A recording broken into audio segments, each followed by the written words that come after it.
माशाल्लाह ये देखें इस टाइम किबला साईं बशीर साहब अचानक रास्ते में गाड़ी रोक ली है और करम फरमा रहे हैं। लोग आ रहे हैं जोग दर जोग।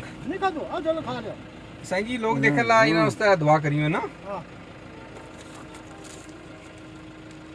अभी काफ़ी देर तक बाबा जी साहब लारवी के अशार भी समाप्त करते रहे हैं। उसके बाद अब गाड़ी चला रहे हैं साईं जी।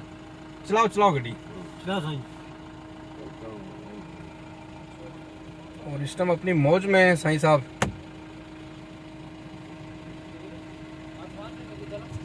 चलाओ गाड़ी साईं जी चलाओ। किए चल रही है साईं जी? बोलो।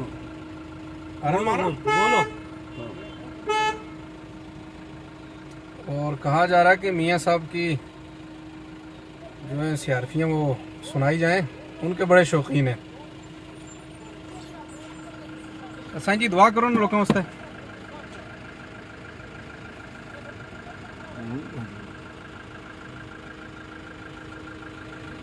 जाम लगा हुआ बाहर लेकिन साईं साहब कहाँ छोड़ते हैं।